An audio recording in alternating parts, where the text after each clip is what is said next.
ਨਮਸਕਾਰ, ਤੁਸੀਂ ਦੇਖ ਰਹੇ ਹੋ ਏਸ਼ੀਆ ਟੀਵੀ ਕੈਨੇਡਾ। ਮੈਂ ਹਾਂ ਰੁਚਾ ਗਿਲੋਤਰਾ ਤੇ ਆਓ ਨਜ਼ਰ ਮਾਰਦੇ ਹਾਂ ਹੁਣ ਤੱਕ ਦੀਆਂ ਕੁਝ ਖਾਸ ਖਬਰਾਂ ਤੇ। यूएस 'ਚ ਗੈਰ ਕਾਨੂੰਨੀ ਢੰਗ ਨਾਲ ਦਾਖਲ ਹੋਣ ਵਾਲੇ ਪ੍ਰਵਾਸੀਆਂ ਨੂੰ ਰਾਹਤ ਨਹੀਂ ਹੋਵੇਗੀ गिरफ्तारी, ਲੱਗੀ ਰੋਕ। ਰਿਸ਼ੀ ਸੁਨਕ ਦਾ ਅਭਿਲਾਸ਼ੀ ਰਵਾਂਡਾ ਬਿੱਲ ਫਿਰ ਫਸਿਆ, ਹਾਊਸ ਆਫ ਲਾਰਡਸ 'ਚ ਨਹੀਂ ਹੋਇਆ ਪਾਸ। ਭਾਜਪਾ 'ਚ ਸ਼ਾਮਲ ਹੋਏ ਤਰਨਜੀਤ ਸਿੰਘ ਸੰਧੂ ਨੂੰ ਅਤਵਾਦੀ ਪੰਨੂ ਨੇ ਦਿੱਤੀ ਜਾਨੋਂ ਮਾਰਨ ਦੀ ਧਮਕੀ। ਬਠਿੰਡਾ 'ਚ ਦਹਾਕੇ ਮਗਰੋਂ ਬਾਦਲ ਹੋ ਸਕਦੇ ਨੇ ਆਮੋ ਸਾਹਮਣੇ। ਨਗਾੜਿਆਂ ਤੇ ਜੈਕਾਰਿਆਂ ਦੀ ਗੂੰਜ ਨਾਲ ਹੋਲਾ ਮੁਹੱਲਾ ਆਰੰਭ, ਖਾਲਸੇ ਦੀ ਜਨਮ ਭੂਮੀ ਤੇ ਲੱਗੀਆਂ ਰੌਣਕਾਂ। ਤੇ ਹੁਣ ਖਬਰਾਂ ਵਿਸਥਾਰ ਨਾਲ। ਅਮਰੀਕਾ 'ਚ ਗੈਰ ਕਾਨੂੰਨੀ ਤਰੀਕੇ ਨਾਲ ਦਾਖਲ ਹੋਣ ਦੇ ਸ਼ੱਕ ਵਿੱਚ ਪ੍ਰਵਾਸੀਆਂ ਨੂੰ ਗ੍ਰਿਫਤਾਰ ਕਰਨ ਦੀ ਟੈਕਸਾਸ ਦੀ ਯੋਜਨਾ ਬੁੱਧਵਾਰ ਨੂੰ ਇੱਕ ਵਾਰ ਫਿਰ ਰੋਕ ਦਿੱਤੀ ਗਈ ਹੈ। ਇਹ ਕਦਮ ਇਸ ਸੰਬੰਧ 'ਚ ਕਾਨੂੰਨ ਲਾਗੂ ਹੋਣ ਤੋਂ ਕੁਝ ਸਮੇਂ ਬਾਅਦ ਸਰਹੱਦ ਤੇ ਬਣੀ ਅਨਿਸ਼ਚਿਤਤਾ ਤੇ ਮੈਕਸੀਕੋ ਵੱਲੋਂ ਪ੍ਰਗਟਾਈ ਗਈ ਨਾਰਾਜ਼ਗੀ ਦੇ ਚੱਲਦਿਆਂ ਚੁੱਕਿਆ ਗਿਆ ਹੈ। ਪੰਜਵੀਂ ਅਮਰੀਕੀ ਸਰਕਟ ਅਪੀਲੀ ਕੋਰਟ ਦੇ ਪੈਨਲ ਨੇ ਮੰਗਲਵਾਰ ਦੇਰ ਰਾਤ ਜਾਰੀ ਕੀਤੇ ਇੱਕ ਆਦੇਸ਼ ਵਿੱਚ ਇੱਕ ਵਾਰ ਫਿਰ ਕਾਨੂੰਨ ਤੇ ਰੋਕ ਲਗਾ ਦਿੱਤੀ।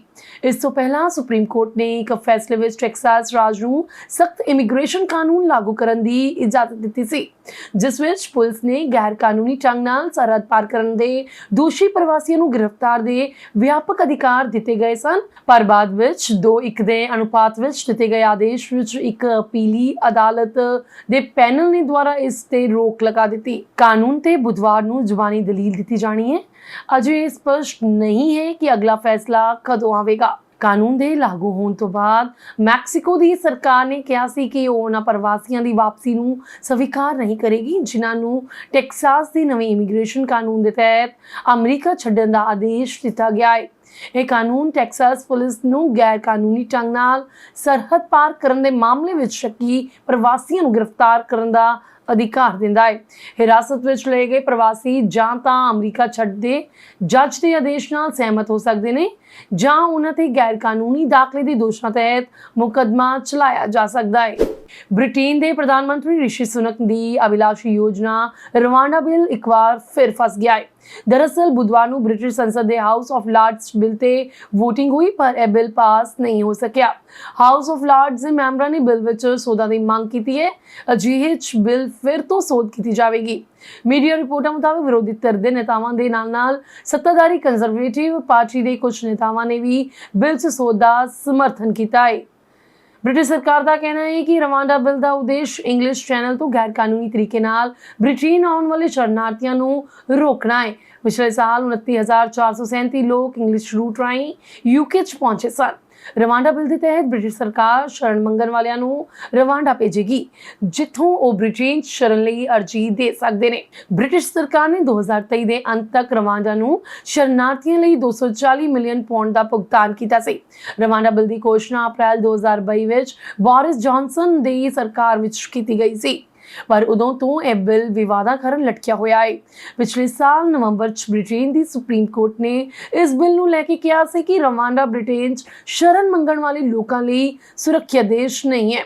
ਇਸ ਤੋਂ ਬਾਅਦ ਸੁਨਕ ਸਰਕਾਰ ਨੇ ਦਸੰਬਰ 'ਚ ਸਦਨ 'ਚ ਸੇਫਟੀ ਆਫ ਰਵਾਂਡਾ ਬਿੱਲ ਪੇਸ਼ ਕੀਤਾ। ਜੇਕਰ ਇਹ ਬਿੱਲ ਬ੍ਰਿਟੇਨ ਦੇ ਉੱਪਰਲੇ ਸਦਨ ਹਾਊਸ ਆਫ ਲਾਰਡਸ ਵੱਲੋਂ ਪਾਸ ਹੋ ਜਾਂਦਾ ਤਾਂ ਸੁਪਰੀਮ ਕੋਰਟ ਦੇ ਫੈਸਲੇ ਨੂੰ ਬਾਈਪਾਸ ਕਰ ਦਿੱਤਾ ਜਾਵੇਗਾ। ਬ੍ਰਿਟੇਨ ਦੇ ਵਿਰੋਧੀ ਲੇਬਰ ਪਾਰਟੀ ਇਸ ਬਿੱਲ ਦੇ ਖਿਲਾਫ ਹੈ ਅਤੇ ਐਲਾਨ ਕੀਤਾ ਹੈ ਕਿ ਜੇਕਰ ਉਹ ਸੱਤਾ 'ਚ ਆਉਂਦੀ ਹੈ ਤਾਂ ਇਸ ਬਿੱਲ ਨੂੰ ਵਾਪਸ ਲੈ ਲਵੇਗੀ। ਅਗਲੇ ਸਾਲ ਜਨਵਰੀ ਵਿੱਚ ਬ੍ਰਿਟੇਨ ਵਿੱਚ ਆਮ ਚੋਣਾਂ ਹੋਣੀਆਂ ਨੇ, ਜੋ ਇਸ ਸਾਲ ਦੇ ਅੰਤ ਤੱਕ ਹੋਣ ਦੀ ਸੰਭਾਵਨਾ ਵੀ ਹੈ। ਅਜਿਹੇ 'ਚ ਰਿਸ਼ੀ ਸੁਨਕ ਦੀ ਸਰਕਾਰ ਕੋਲ ਇਸ ਬਿੱਲ ਨੂੰ ਪਾਸ ਕਰਨ ਲਈ ਜ਼ਿਆਦਾ ਸਮਾਂ ਨਹੀਂ ਬਚਿਆ ਹੈ। ਅਮਰੀਕਾ ਵਿੱਚ ਭਾਰਤ ਦੇ ਰਾਜਦੂਤ ਤਰਨਜੀਤ ਸਿੰਘ ਸੰਧੂ ਪਿਛਲੇ ਦਿਨੀ ਭਾਜਪਾ ਵਿੱਚ ਸ਼ਾਮਲ ਹੋ ਗਏ ਸਨ ਅਤੇ ਹੁਣ ਉਹਨਾਂ ਨੂੰ ਖਾਲਿਸਤਾਨੀ ਅੱਤਵਾਦੀ ਗੁਰਪਤਵੰਤ ਸਿੰਘ ਪੰਨੂ ਤੋਂ ਜਾਨੋਂ ਮਾਰਨ ਦੀ ਧਮਕੀ ਮਿਲੀ ਹੈ। ਪੰਨੂ ਨੇ ਇੱਕ ਵੀਡੀਓ ਜਾਰੀ ਕਰਕੇ ਸੰਧੂ ਨੂੰ ਨਿੱਜਰ ਦਾ ਕਾਤਲ ਦੱਸਦਿਆਂ ਇਹ ਧਮਕੀ ਦਿੱਤੀ ਹੈ। ਪੰਨੂ ਨੇ ਕਿਹਾ ਕਿ ਹਰਦੀਪ ਸਿੰਘ ਨਿੱਜਰ ਨੂੰ ਮਾਰਨ ਵਿੱਚ ਤਰਨਜੀਤ ਸੰਧੂ ਦਾ ਹੱਥ ਸੀ। ਕੈਨੇਡਾ ਵਿੱਚ ਉਸ ਦੇ ਨਾਲ ਮਿਲ ਕੇ ਹਾਈ ਕਮਿਸ਼ਨ ਦੇ ਅਧਿਕਾਰੀ ਸੰਜੇ ਵਰਮਾ ਨੇ ਨਿੱਜਰ ਦਾ ਕਤਲ ਕਰਵਾਇਆ। ਪੰਨੂ ਨੇ ਕਿਹਾ ਕਿ ਮੇਰੀ ਸੰਸਥਾ ਐਲਾਨ ਕਰਦੀ ਹੈ ਕਿ ਜੇ ਕੋਈ ਸੰਧੂ ਤੋਂ ਨਿੱਜਰ ਦੇ ਕਤਲ ਬਾਰੇ ਸਵਾਲ ਕਰਦਾ ਹੈ ਤਾਂ ਉਸ ਨੂੰ 25 ਲੱਖ ਰੁਪਏ ਦਾ ਇਨਾਮ ਦਿੱਤਾ ਜਾਵੇਗਾ ਤੇ ਜੇਕਰ ਕੋਈ ਸੰਧੂ ਨੂੰ ਮਾਰ ਦਿੰਦਾ ਹੈ ਤਾਂ ਉਸ ਨੂੰ ਇਸ ਤੋਂ ਵੀ ਵੱਡਾ ਇਨਾਮ ਦਿੱਤਾ ਜਾਵੇਗਾ। ਵੀਡੀਓ ਪੰਜਾਬ पंजाब पुलिस तक भी पहुंच गई है। इस दे आधार ते उन्हां दी सुरक्षा भी वधाई जा रही है।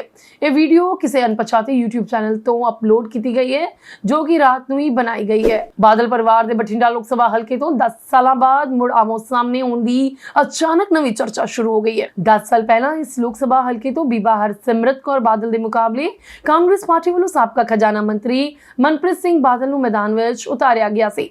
इस चोण ਵਿੱਚ हरसिमरत कौर बादल जिते सन। इस वार मनप्रीत बादल भाजपा के वड्डे आगुआं की सूची ਵਿੱਚ ਮੰਨੇ ਜਾਂਦੇ ਨੇ ਅਤੇ ਉਹਨਾਂ ਦੀ ਮੈਰਿਟ सियासी सरगर्मियों ਵਿੱਚ भाजपा ਵੱਲੋਂ ਮੋਹਰੀ ਮੰਨੀ ਜਾਂਦੀ ਹੈ। हालांकि अजे तक भाजपा के श्रोमणी अकाली दल का आपस में समझौता नहीं होया और भाजपा वालों जिहड़े नेतावां वालों अकाली दल नाल समझौते की वकालत की जा रही है उन्हां विच मनप्रीत भी प्रमुख मन्ने जांदे ने। वेरवे अनुसार अकाली दल नाल भाजपा का समझौता ना होने की स्थिति जिहड़े भाजपा नेतावां का नाम बठिंडा लोक सभा हल्के तो पैनल लई भेजिया गया है उसनूं मनप्रीत बादल सने हाल ही भाजपा विच शामिल होए मानसा तो साबका कांग्रेसी नेता मंगत राय बांसल, साबका संसदीय सकत्तर जगदीप सिंह नकई, स्वरूप चंद सिंगला के नाम शामिल ने। यह सारे आगू किसी समय बादल परिवार के नजदीकियां विचों मन्ने जाते हैं। बीबा हरसिमरत कौर बादल मानसा खेतर विच रोजाना 8-10 पिंडां विच नुक्कड़ मीटिंगां नूं संबोधन कर रहे हैं। लोकां विच बीबी बादल के मुकाबले आम आदमी पार्टी वालों गुरमीत सिंह खुडिया ते उतारे जाण तो बाद कांग्रेस और भाजपा वालों दिते जाण वाले उम्मीदवारों नूं लैके उत्सुकता पाई जा रही है। काबिले गौर है कि अजे तक अकाली दल ने बीबा हरसिमरत कौर बादल नूं बठिंडा लोक सभा हल्के तो उम्मीदवार नहीं ऐलानिया है। उधर एक होर नवी चर्चा ने सबना दा ध्यान अपने वाल आकर्षित किया है। प्रकाश सिंह बादल परिवार नाल लंबे समय तो राजसी मुकाबले विच मैदान विच उतरते आ रहे उन्हां दे चचेरे भरा महेश इंद्र सिंह बादल के परिवार की मुड़ आपसी टक्कर हो सकती है। इस बार यह टक्कर महेशिंदर सिंह बादल पुत्र फतेह सिंह बादल वालों कांग्रेसी उम्मीदवार वजों दिते जाण दी चर्चा छिड़ी हुई है। बादल परिवार के नेड़े रहे तलवंडी साबो तो साबका विधायक जीत महिंदर सिंह सिद्धू दी भी कांग्रेस वालों चोण लड़न की चर्चा चल रही है। खालसा पंथ दी चढ़दी कला का प्रतीक कौमी त्योहार होला महला खालसे दी जन्म भूमि श्री आनंदपुर साहब और गुरुचरण छो प्राप्त धरती कीरतपुर साहब विखे 6 रोजा जोड़ मेले के रूप में श्रद्धा भावना नाल मनाया जा रहा है। इसकी आरंभता अज श्री आनंदपुर साहब विखे नगाड़ियां ते जयकारियां दी गूंज नाल हो गई है। इस मौके संगत दा ठाठा मारदा इकट्ठ गुरु साहब अगे नतमस्तक होने लई पहुंचिया होया है। इस संबंधी जिथे श्रोमणी गुरुद्वारा प्रबंधक कमेटी वालों विशेष तौर पर तैयारियां कीतियां गईयां ने उते प्रशासन वालों वड्डे पद्धर ते आउण वालियां संगतां दी सहूलतां लई तैयारियां कीतियां गईयां ने। पंजाब च आगामी लोक सभा चोण तो पहलां वधदी सियासी गर्मागर्मी दरमियान नेतावां दे पक्ष बदलण दा सिलसिला शुरू हो गया है। भावें पंजाब च लोक सभा चोणां संबंधी रस्मी नोटिफिकेशन अजे तक जारी नहीं हुईयां पर हुण तक आम आदमी पार्टी इस खेड च बाजी मारदी नजर आ रही है। सब तो पहला 8 उम्मीदवारों का ऐलान किया जिन्हां च एक खास नाम गुरप्रीत सिंह जीपी दा है जो हाल च कांग्रेस छड़ के आप विच शामिल हुए सन। इस तो इलावा ਚੱਬੇਵਾਲ तो विधायक ते कांग्रेस विधायक दल के उप नेता डॉक्टर राजकुमार ਚੱਬੇਵਾਲ ने अचानक आप शामिल होकर न सिर्फ सूबे की समुची कांग्रेस सगों हुशियारपुर हल्के के आप आगुआं नूं भी हैरान कर दिता है। मन्निया जा रहा है कि डॉक्टर ਚੱਬੇਵਾਲ हुशियारपुर तो आप दे लोक सभा उम्मीदवार होंगे। पक्ष बदलन की यह सियासत अगले महीने होर तेज होने की संभावना है। सूत्रां दी मन्निए तां कांग्रेस के 2 मौजूदा सांसद मैंबरां ने भाजपा की राष्ट्रीय लीडरशिप नाल संपर्क किया है। यह मालवे दीयां 2 सीटां ते दावा पेश कर रहे हैं।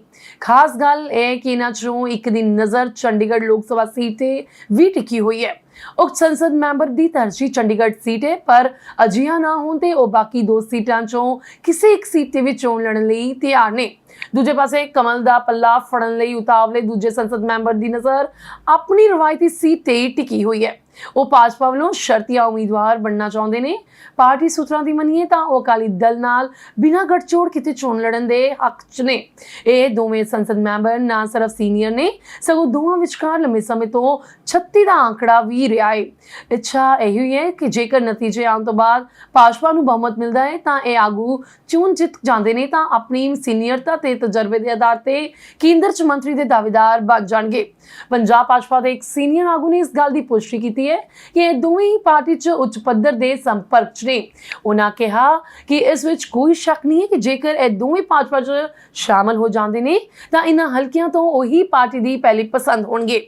ਉਂਝ ਇਸ ਵਿੱਚ ਮੁੱਖ ਅੜਿਕਾ ਇਹ ਹੈ ਕਿ ਹਾਲੇ ਅਕਾਲੀ ਦਲ ਨਾਲ ਗੱਠਜੋੜ ਬਾਰੇ ਸਥਿਤੀ ਸਪਸ਼ਟ ਨਹੀਂ ਹੋਈ ਹੈ।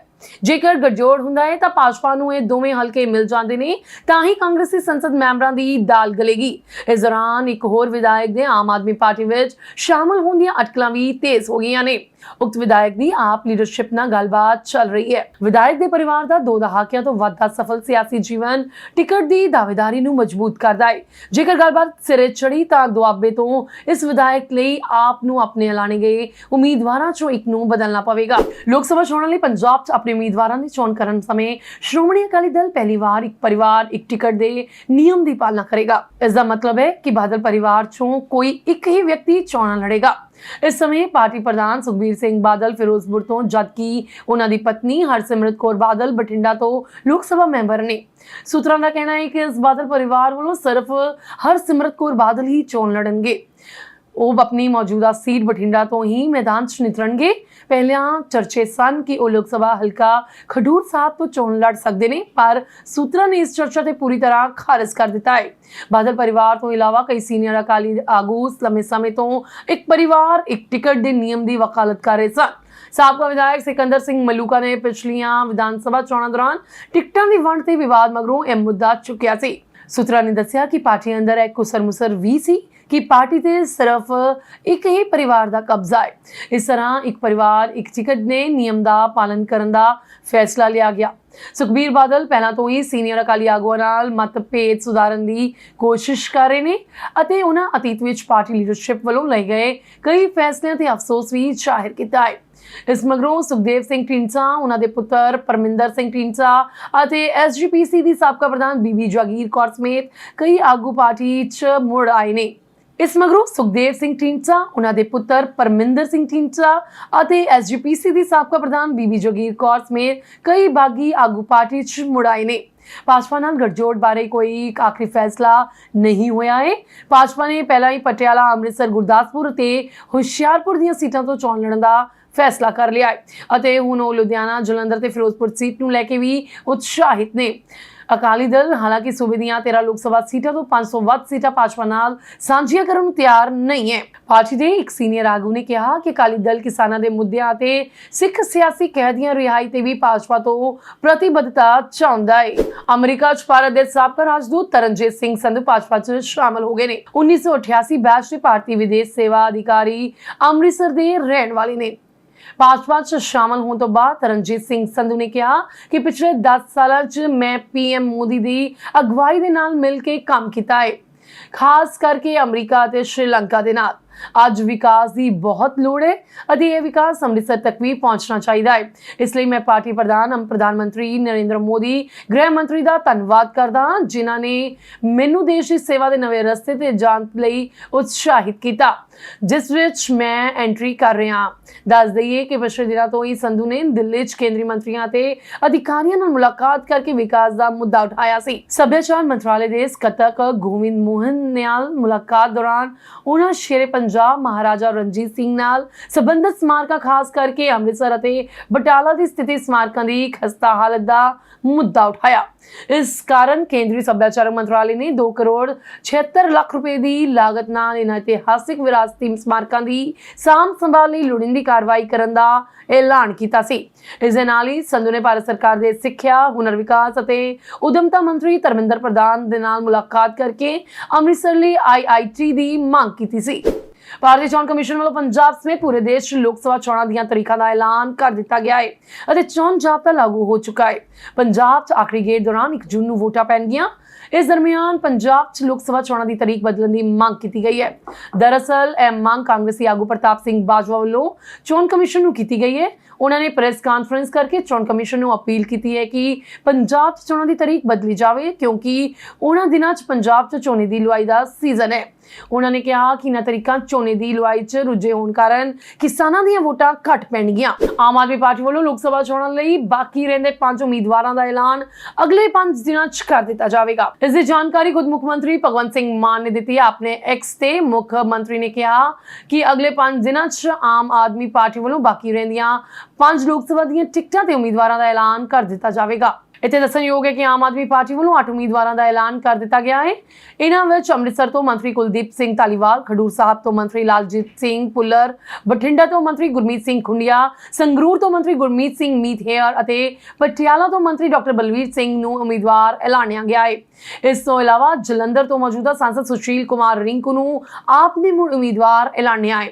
ਫਤਿਹਗੜ੍ਹ ਸਾਹਿਬ ਤੋਂ ਗੁਰਪ੍ਰੀਤ ਸਿੰਘ ਜੀਪੀ ਅਤੇ ਫਰੀਦਕੋਟ ਤੋਂ ਕਰਮਜੀਤ ਅਨੋਲ ਆਪ ਵੱਲੋਂ ਮੈਦਾਨ 'ਚ ਨੇ।